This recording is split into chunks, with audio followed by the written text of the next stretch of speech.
जय हिंद मेरे मित्रों साथियों, कैसे आप लोग। चलिए उम्मीद करते अच्छे होंगे, मस्त होंगे। और सबसे पहले तो आप सभी लोगों को दिवाली की हार्दिक शुभकामनाएं। ठीक है, चलिए आज हम हिंदी साहित्य का एक छोटा सा पार्ट लेकर आए हैं, रासो साहित्य से लेकर। और रासो साहित्य के कुछ कवि हैं और उनकी कुछ रचनाएँ कौन सी हैं। तो सबसे पहले समझते हैं कि रासो काव्य होता क्या है। तो आपको पता है इस रासो में छिपा क्या रास। रास कुछ मिलता जुलता शब्द याद आ रहा है। अरे रास लीला, श्री कृष्ण जी की रास लीला।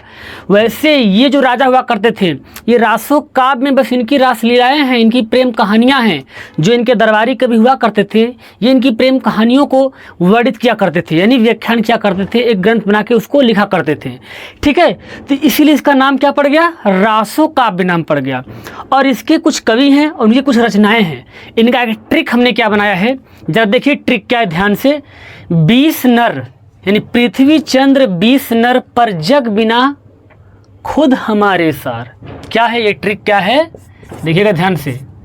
कर पृथ्वी चंद्र 20 नर पर जग बिना खुद हमारे सार। जी हाँ, ये ट्रिक आप याद रखिएगा।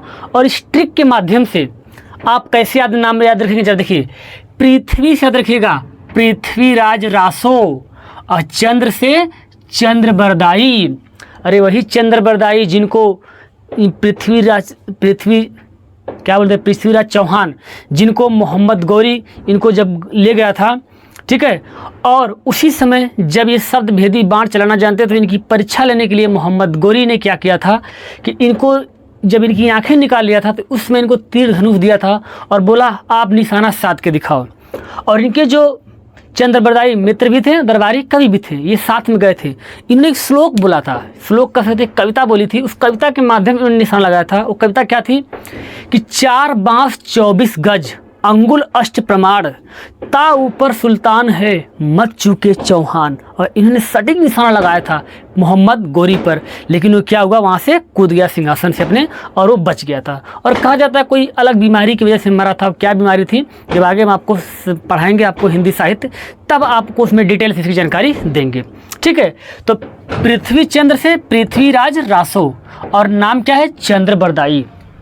20 नर, नर मतलब आदमी याद रखिएगा। 20 से बिसल देव रासो, नरपति नाल। क्या नाम है, नरपति नाल। पर जग, पर से परमाल रासो, और जग से जगनीक। परमाल रासो दोस्तों एक ऐसा काव्य है जो आल्हा छंद में लिखा हुआ है। आल्हा छंद, ठीक है, जो बारिश के मौसम में वर्षा ऋतु में गाया जाने वाला एक छंद है। जैसे कजरी गाई जाती है ना, वैसे ये आल्हा छंद होता है जो वीर रस में होता है। ठीक है, इसके बाद है बिन। तो बिन से याद रखिएगा विन, यानी बी से विजयपाल रासो। कौन लिखा, नल सिंह। कौन लिखे, नल सिंह। खुद से यानी खू से याद रखिएगा खुमार रासो। क्या याद रखेंगे, खू से खुमार रासो। द से दलपति विजय। अब बचा हमारे सार, तो हमारे से याद रखिएगा हमीर रासो। और सार से याद रखिएगा सारंगधर। ये जो सार आप सोच रहे हैं ना, ये वाला सार नहीं है। ठीक है, हाँ हम समझ रहे आप क्या सोच रहे हैं। ठीक है, चलिए तो फिर ट्रिक याद रखिएगा, हमारे सार से हमीर रासो और सारंगधर।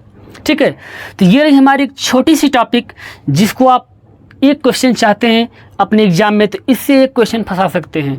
पर समस्या क्या होती है, याद तो हमको रहता है, बस हम नाम में भूल जाते हैं कौन किसने क्या लिखा है। तो ये ट्रिक आप याद रखिएगा। ठीक है, क्या ट्रिक है, पृथ्वी चंद्र, क्या याद रखिएगा, पृथ्वी चंद्र 20 नर, और क्या दिया है, पर जग बिना खुद हमारे सार। ठीक है, ये हमारा ट्रिक है। ठीक है दोस्तों, चलिए आज के लिए इतना ही, सबसे आपसे विदा लेते हैं। तब तक के लिए धन्यवाद, और फिर एक बार लास्ट में कहेंगे आप सभी को हैप्पी दिवाली। ठीक है दोस्तों।